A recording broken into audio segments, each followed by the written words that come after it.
Hello दोस्तों, कैसे हैं आप लोग। स्वागत है आप सभी का वे टू एक्सेलेंसी में। दोस्तों, आज एक बिल्कुल नया टॉपिक लेकर आया हूं, बाल विकास अर्थात चाइल्ड डेवलपमेंट। आइए समझने का प्रयास करते हैं कि क्या क्या खास है चाइल्ड डेवलपमेंट में। मनोविज्ञान की वह शाखा, चाइल्ड डेवलपमेंट क्या है? मनोविज्ञान की वह शाखा जिसमें बालक के विकास का अध्ययन किया जाता है, उसे बाल मनोविज्ञान कहते हैं। क्या कहते हैं? बाल मनोविज्ञान। परंतु वर्तमान में मनोविज्ञान के स्थान पर बाल विकास का अध्ययन किया जाता है। इसकी मुख्य वजह यह है कि बाल मनोविज्ञान में बाल्यावस्था तक का ही अध्ययन किया जाता है, जबकि बाल विकास में किशोरावस्था तक।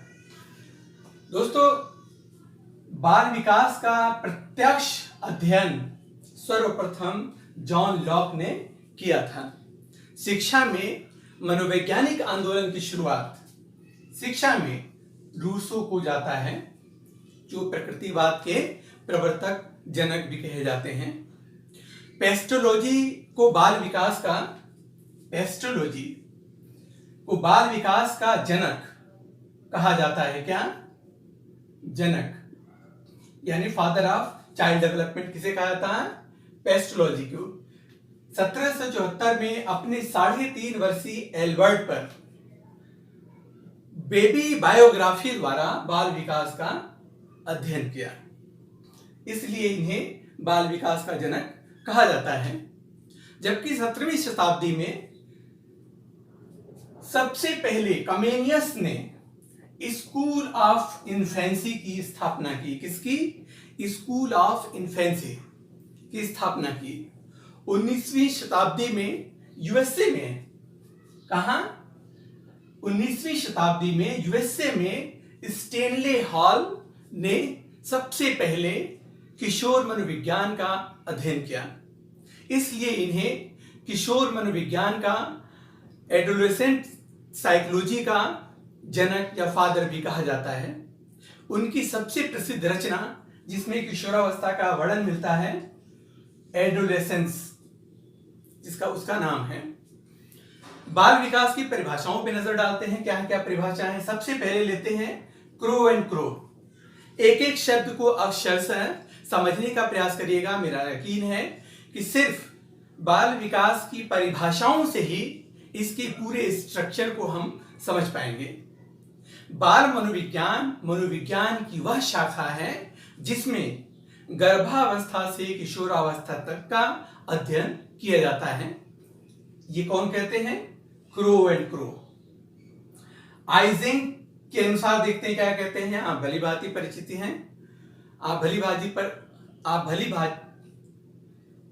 आइजेंक के अनुसार मनोविज्ञान की वह शाखा जिसमें गर्भावस्था, शैशवावस्था, बाल्यावस्था और किशोरावस्था में होने वाले परिवर्तनों का अध्ययन किया जाता है, उसे बाल मनोविज्ञान के नाम से जाना जाता है। बिल्कुल, देखिए, सीधी सी बात, स्पष्ट। गर्भावस्था से किशोरावस्था तक, इसी के अध्ययन को हम क्या कहते हैं? बाल विकास। बर्क क्या कहते हैं? बर्क कि बाल विकास में जन्म पूर्व अवस्था से परिपक्व अवस्था तक का अध्ययन किया जाता है। जन्म पूर्व क्या हुआ? गर्भावस्था। परिपक्वता की अवस्था क्या होता है? एडोलेसेंस, एक स्टेज की अंतिम चरण, अंतिम अवस्था। वहां तक के अध्ययन को बाल विकास कहते हैं। जेम्स ड्रेवर लिखते हैं, जेम्स ड्रेवर, काफी इंपॉर्टेंट डेफिनेशन है इनकी। बाल मनोविज्ञान में जन्म से लेकर किशोरावस्था तक का होने वाले परिवर्तनों एवं विशेषताओं का अध्ययन किया जाता है। देखिए, थोड़ा सा डिफरेंस है। अभी तक जो क्रो एंड क्रो, आइजेंक और बर्क की जो डेफिनेशन है, इनमें थोड़ा सा अंतर है। ये गर्भावस्था से ना बात करके इन्होंने जन्म से किशोरावस्था तक की बात कही। ये डिफरेंसेस है। अब आइए ग्रोथ एंड डेवलपमेंट की परिभाषाओं और उसके अर्थ पर नजर डालते हैं। क्या है अभिवृद्धि या वृद्धि? ग्रोथ क्या होता है? अभिवृद्धि अभिवृद्धि से तात्पर्य शरीर और उसके अंगों के भार व आकार में वृद्धि से है। शरीर, पूरी होल बॉडी, और उसके भार आकार में होने वाले वृद्धि से है, जिसे मापा और तौला जा सकता है। इसका मतलब यह हुआ कि कोशिकाओं में वृद्धि को ग्रोथ कहते हैं। दोस्तों, हमारे पूरी बॉडी में 10 ट्रिलियन सेल्स होते हैं। कितने? 10 ट्रिलियन सेल्स होते हैं, उसको मेजरमेंट किया जाता है। एक तरह से ये कह सकते हैं कि ग्रोथ जो है किशोरावस्था तक चलती है। मनुष्य की मानसिक बुद्धि जो होती है, मनुष्य की मानसिक वृद्धि 18 वर्ष तक और उसकी शारीरिक वृद्धि 20 वर्ष तक पूर्ण हो जाती है। क्लियर है यहां तक? मनुष्य की, मानव की जो मानसिक वृद्धि है वो 18 वर्ष तक पूर्ण हो जाती है और शारीरिक वृद्धि 20 वर्ष तक पूर्ण हो जाती है। सोरेनसन के अनुसार, सोरेनसन क्या कहते हैं, इनकी बड़ी अच्छी डेफिनेशन है, बहुत ही चर्चित और बहुत ही इंपॉर्टेंट डेफिनेशन है। सोरेनसन के अनुसार इसका संबंध, यानी अभिवृद्धि या ग्रोथ का संबंध शारीरिक वृद्धि से है, जिसे मापा और तौला जा सकता है। इस तरह से अब यदि हम ग्रोथ की एसेंस निकालें, जो डेफिनेशन है, जो इसका अर्थ है, उससे हम क्या सारांश निकालते हैं, क्या एसेंस निकालते हैं? 3-4 बातें महत्वपूर्ण हैं। सबसे पहली बात कि ग्रोथ जो होता है वो काउंटेबल होता है। क्या होता है? उसे हम काउंट कर सकते हैं। दूसरी बात, कोशिकाओं में वृद्धि को ही क्या कहते हैं? अभिवृद्धि। तीसरी बात, यह किशोरावस्था तक ही चलती है, उसके बाद बंद हो जाती है। चौथी बात, ये क्वांटिटेटिव होती है, मात्रात्मक होती है।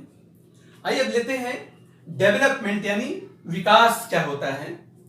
यह गर्भधारण से जीवन पर्यंत चलने वाली प्रक्रिया है।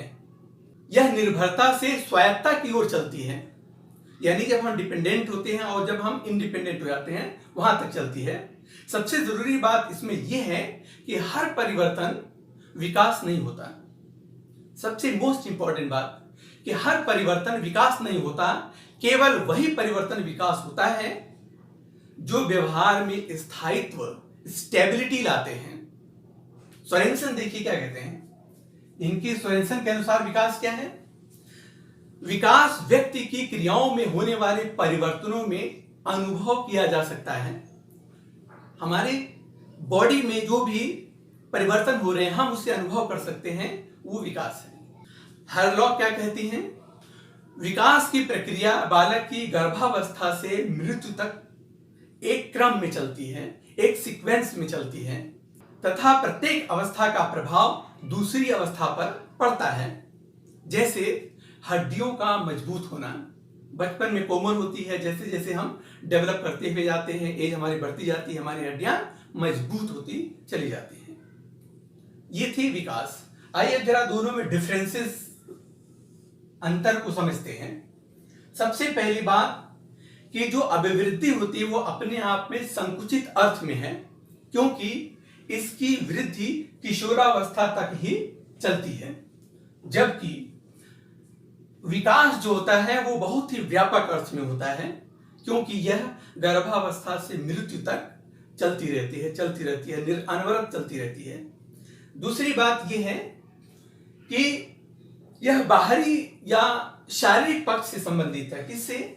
फिजिक्स से संबंधित है, जबकि विकास व्यक्तित्व के सभी पक्ष, जितने भी डायमेंशंस होते हैं, चाहे शारीरिक हो, मानसिक हो, बौद्धिक हो, संवेगात्मक हो, नैतिक हो, सामाजिक हो, भाषाई हो, सभी से संबंधित है।